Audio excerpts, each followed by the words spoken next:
함께 나눌 말씀 마가복음 1장 9절로 11절 한 절씩 보겠습니다. 그때 예수께서 갈릴리 나사렛으로부터 와서 요단강에서 요한에게 세례를 받으시고 곧 물에서 올라올새 하늘이 갈라짐과 성령이 비둘기같이 자기에게 내려오심을 보시더니 함께 봅시다. 하늘로부터 소리가 나기를 너는 내 사랑하는 아들이라 내가 너를 기뻐하노라 하시니라. 아멘. 예수님은 세례 요한에게 물로 세례를 받으시며 짧은 공생애의 시작을 알리셨습니다.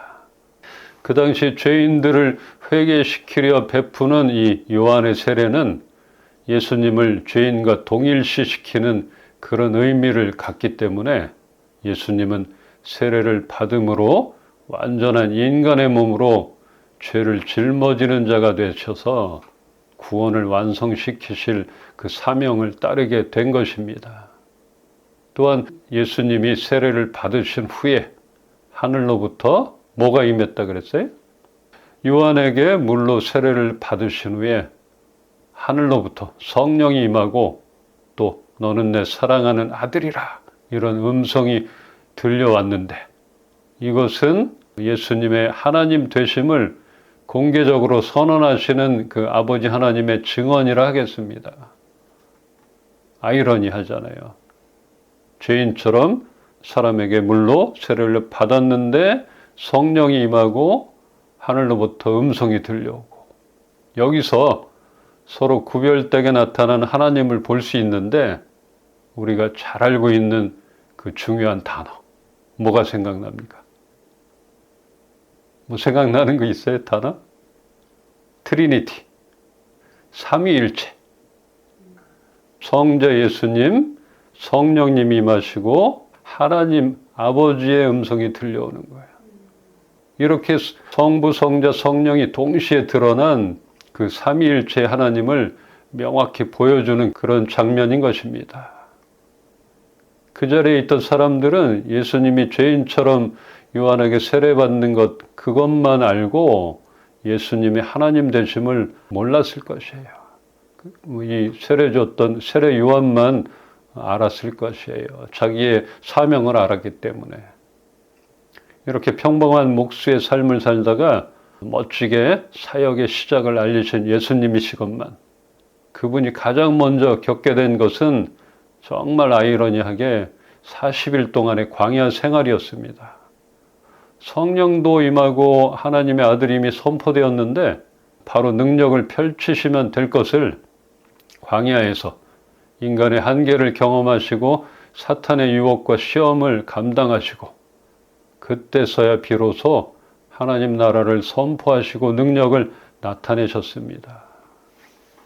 예수님이 굳이 시험을 받으신 그런 의미, 받지 않아도 된 그런 시험을 받으셨잖아요.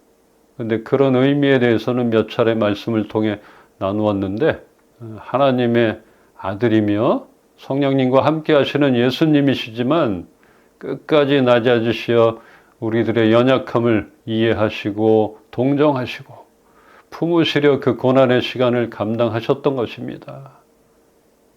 우리와 같이 인간의 몸으로 오셨고 우리를 품으시고 체휼하시고 이렇게 우리를 향한 이러한 사랑을 기반으로 예수님의 짧지만 강력하고 험난한 사역이 시작됩니다. 며칠 전에 그 예수님의 발자취를 따라가는 그 성지순례를 본 적이 있어요. 그걸 보면서 이렇게 말씀을 보니까 또 새롭게 와닿는 것들이 있더라고요. 우리가 성경을 읽고 쓰고 듣고 했던 그런 말씀의 장소를 직접 가서 본다면 느낌이 다를 것입니다. 한 번쯤은 꼭 가봤으면 좋겠어요. 우리 EMP 식구들 정말 여건이 된다면 함께 성지순례 꼭 가보도록 합시다. 근데 이스라엘을 그 땅을 좀 가야지만 이게 와닿을 것 같아요. 예수님은 국내파셨어요. 해외를 못 나가보신 것 같아요. 그래서 이스라엘 땅이 좀 안정이 돼야지 가서 볼 텐데 그런 마음이 듭니다. 이렇게 예수님의 사역은 하나님 나라를 가르치고 제자를 삼는 일이었습니다. 그리고 사람들에게 가장 절실한 그런 일이지만 사람의 힘으로 할 수 없는 일, 뭐가 있었을까? 네, 병을 고치심과 귀신을 쫓아내는 일이었습니다. 이렇게 하나님 나라를 가르치시고 제자를 삼으시고 병 고침과 귀신을 쫓아내신 일, 지금 우리의 삶 속에서도 가장 절실한 일일 것입니다. 육체의 병으로 고통받는 사람들이 자신의 병을 고치기 위해 얼마나 노력하고 있어요. 또 이 병만 고칠 수 있다면 건강하게 살려고 뭐 좋다는 것은 다 먹고 찾아다니고 무슨 일이든 하게 되잖아요. 근데 또 예전에도 귀신 들린 사람들이 많은 것 같은데 지금도 정신적인 병, 분노, 우울증, 뭐 원인 모를 장애들이 얼마나 많습니까? 근데 예수님의 사역은 그 영역을 모두 해결해 주셨던 것입니다. 지금 뭐 이런 능력이 있다면 믿지 않을 사람이 있을까요? 불치병이 고쳐지고 분노가 사라지고 막 이러면은 전도가 팍팍 되겠죠? 얼마나 대단해요. 그래서 지금도 병 고침, 귀신 쫓아내는 이런 곳에 사람들 몰리는 것. 그러니까 사람들이 가장 필요했던 것들을 예수님께서 그 부분을 담당했다. 이렇게 여겨집니다. 우리 마태복음 한번 보겠습니다. 마태복음 8장 16절에서 17절을 함께 보겠습니다. 저물매 사람들이 귀신 들린 자를 많이 데리고 예수께 오거늘 예수께서 말씀으로 귀신들을 쫓아내시고 병든 자들을 다 고치시니 이는 선지자 이사야를 통하여 하신 말씀에 우리의 연약한 것을 친히 담당하시고 병을 짊어지셨다 함을 이루려 하심이더라. 아멘. 사람들은 예수님의 사역 중에 병을 고치고 귀신을 쫓아내는 이 능력 때문에 몰려왔을 것입니다. 거기 가니까 기적이 일어나고 얼마나 대단했겠어요. 천국이 가까웠으니 회개하고 나를 믿으라 하시면 될 것을 예수님은 왜 귀신을 쫓아내셨는가? 이런 사역을 하셨는가? 약장수처럼 그냥 사람들을 모으려고 그랬나? 옛날에 약장수 보셨어요? 사람들 모아야 되잖아요. 그러면 마술도 보여주고 막. 근데 예수님이 굳이 사람들 모으려고 이렇게 귀신 쫓아내고 병을 고쳐주셨나? 그것은 아니겠죠. 귀신을 내어 쫓는 행위는 사람들을 포로로 잡고 있는 그 악의 권세를 무력화시키고 구원과 회복으로 인도하시려는 사역의 핵심인 것입니다. 정말 많은 사람들, 사탄에 사로잡혀 있는 것들 해방시켜 주시는 것. 그 시작을 하셨던 것이에요. 또 예수님은 왜 병을 고쳐주셨나? 그냥 병자든 뭐 아니든 그냥 천국만 선포하면 되셨을 텐데 왜 사람들의 병을 고쳐주셨나? 우선은 긍휼이 많으신 그런 분이십니다. 고통받는 사람들을 불쌍히 여기시기에 병든 자를 그냥 지나치시지 못하셨을 것이고 예수님의 치유는 하나님 나라가 임한 상태를 보여주는 표적이며 사람들의 삶을 변화시켜 주시는 것입니다. 이 병든 자, 환자가 있는 집은 암울하잖아요. 삶이 변화될 수가 없는 것이에요. 그런데 우리 예수님은 긍휼하신 사랑으로 그 안타까움을 품으시고 사람들의 삶을 변화시켜 주시려 그 병을 고쳐주신 것입니다. 품으셨던 것이에요. 그러니까 죽은 나사로를 찾아가실 때 얼마나 안타까워하고 눈물을 흘리시고 참 그런 것들을 우리가 본받게 되는 것 같아요. 그냥 이적과 기사만 베푸시고 봐라 표정만 나타내신 게 아니라 그 마음 가운데 사랑하심, 긍휼하심이 넘쳐나셨던 분이시기 때문에 하나님 나라를 선포함과 함께 병을 고쳐주시고 악한 세력에 잡혀있는 사람들을 해방시켜 주셨던 그런 사역을 하셨던 것입니다. 우리 연약한 것을 친히 담당하시고 병을 짊어지신 예수님, 이사야의 예언과 같이 예수님은 짧은 공생애를 쉼없이 사셨던 것입니다. 우리를 위하여 그 짧은 공적인 생활을 달려가셨어요.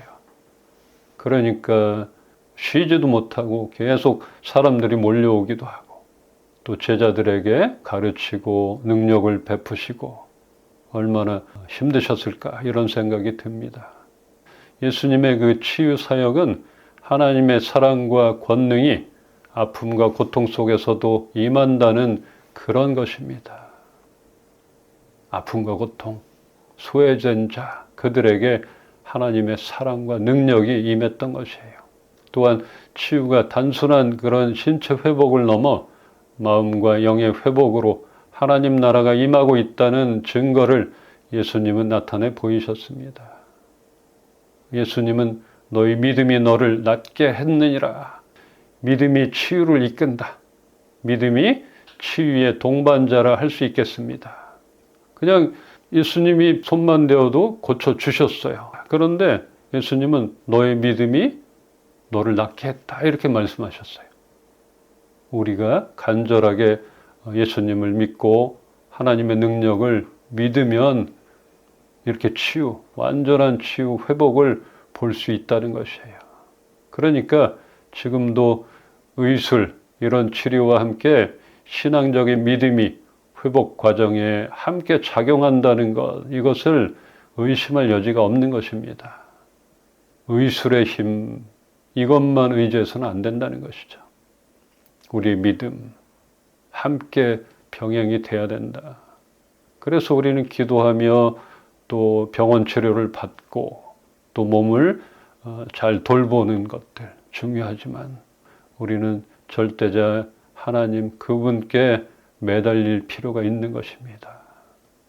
그래서 우리가 병들고 연약하고 어려운 환경이 있을 때 함께 나가는 것이죠. 믿음을 가지고 회복 과정에 함께 작용하는 이런 영적인 부분을 우리가 배제해서는 안 된다 하는 것입니다. 치유는 몸, 마음, 영의 완전한 회복을 의미합니다. 예수님의 치유는 죄 용서와 함께 시작되고 믿음이 먼저 나아가야 전인격적인 치유로 이어지는 것입니다.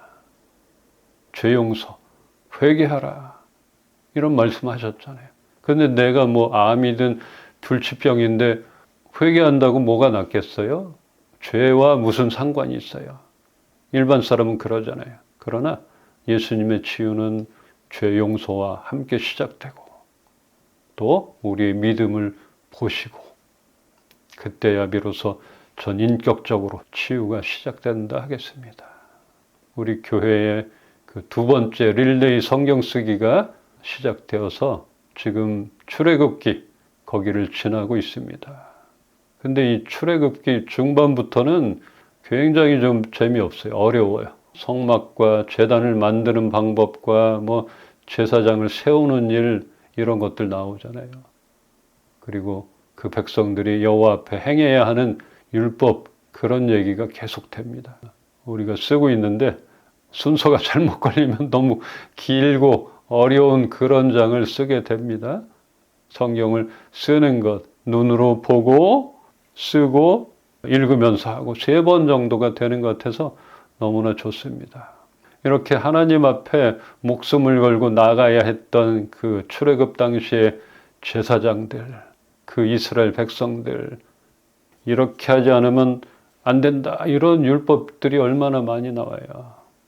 근데 지금 우리 얼마나 감사합니까? 하나님 앞에 그냥 있는 모습 그대로 나갈 수도 있고 그래도 받아주시고 우리를 처단하지 않으시고 우리를 기다리고 계신다는 이 사실에 감사할 수밖에 없습니다.